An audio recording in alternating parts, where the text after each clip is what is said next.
ever since I saw the trailer for The Woman in the Window, I've been interested to see the twists and the turns that this movie might have, because I love Rear Window, and it kind of seems like it might be paralleling that. Well, it's finally debuting on Netflix this week, and I got the lowdown if this film is worth your time.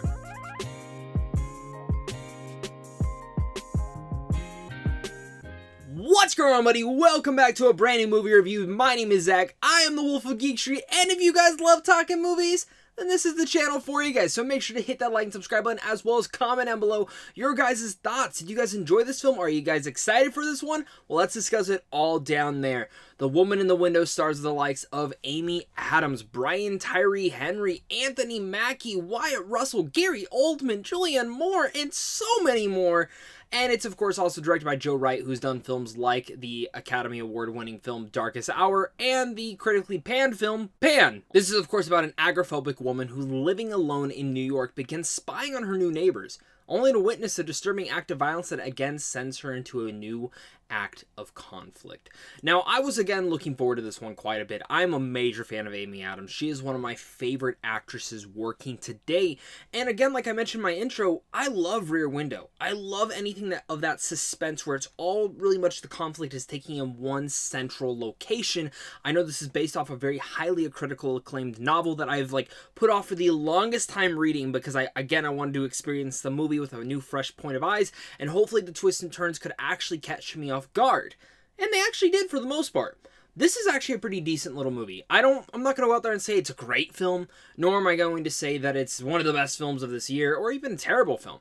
This is an entertaining little thriller that I think will be mixed when it comes down to the entire general public going audience, and in general even critics too. There's a little bit of a weird editing style, and even the tonal shifts they kind of have in here are a little bit abrupt. Some things feel like, okay, are you trying to make the style like a classic, say, Psycho Rear Window type thriller, or are you trying to go for a more modern day aesthetic? And I feel like whether it's with the editing, some of the cinematography shots, or just some of the choices when it comes down to the performances, those are some of the things that I was sitting there wondering what the choices were actually involved. They didn't necessarily totally take me out, but sometimes I really appreciated them, and sometimes I didn't. And it felt like it was more of a style over substance for certain particular moments in there. And I can't really get into them without getting into spoilers. But if you've seen, again, the likes of Psycho and Rear Window, this is very much a modern take and adaptation of those. And again, I haven't really read the book. I only talked to a friend who kind of discussed the book with me and kind of the ending. That way I could kind of parallel some of the differences inside the film.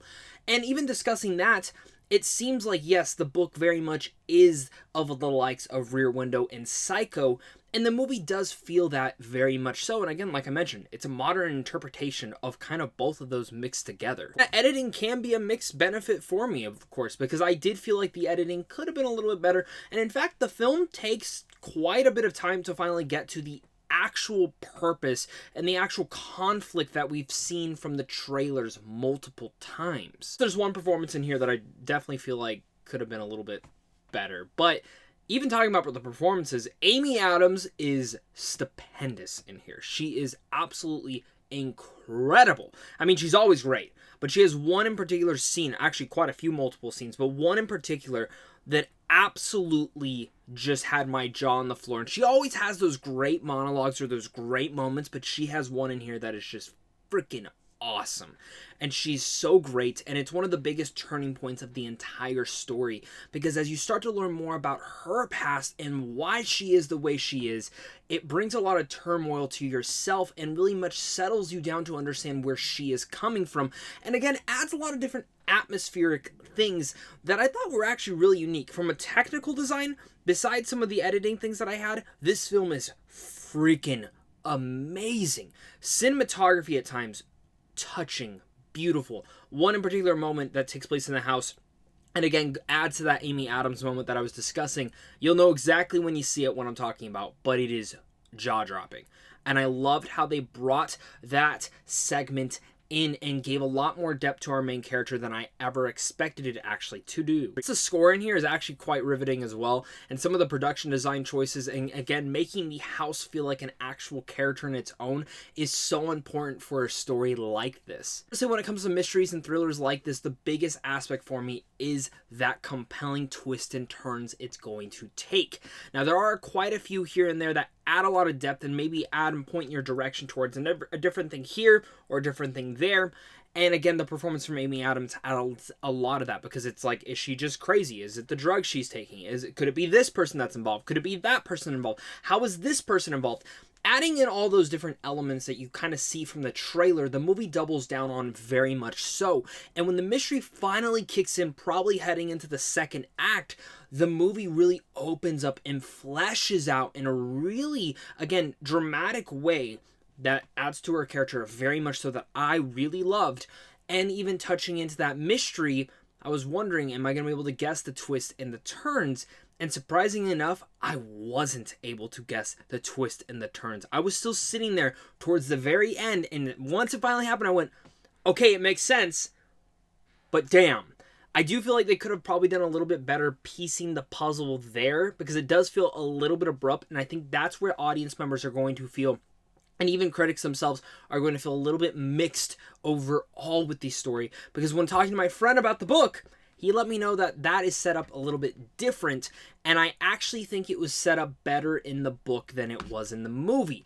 That's just my personal opinion. It doesn't mean that I didn't like the twist in here, because it still caught me off guard and it made sense for the overall story. And that's kind of what comes down to The Woman in the Window. This is a tense, nice little entertaining thriller that has an incredible performance from Amy Adams, some incredible cinematography and production design, and a really good score, and with some mixed elements of the editing. Sometimes I really dug what they were doing with the editing, and sometimes I didn't. I thought it got in the way of the tonal substitutes that they kind of did to make this feel like a modern day version of course, Rear Window and Psycho. By the end, when the twist came in, I was sold. I was like, I dig it. I like where this goes, and I overall really like the story. I think this is a little bit deeper than I expected it to be in certain avenues, and I'm really curious to hear if I'm alone in this. Again, probably could have started a little bit faster. The pacing is a little bit abrupt and kind of takes its time finally getting to the point of everything, but Woman in the Window is not a bad movie. It's a pretty good one, and it's pretty entertaining at the same thing. So with all that said, I'm going to give this film a B.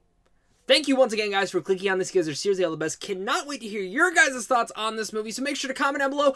Let me know your guys' thoughts, as well as hit that like and subscribe button so you don't miss out on content like this over here on a daily basis. If you guys are interested in seeing movies early, head on over to Sandwich on Films, and of course, just a big thank you to you, and a big thank you to my Patreon supporters, because without you, I would not be able to do this. This is the reason I'm here. I'm having a blast, and I love talking movies, and I hope you guys do as well. So, of course, until next time, stay classy.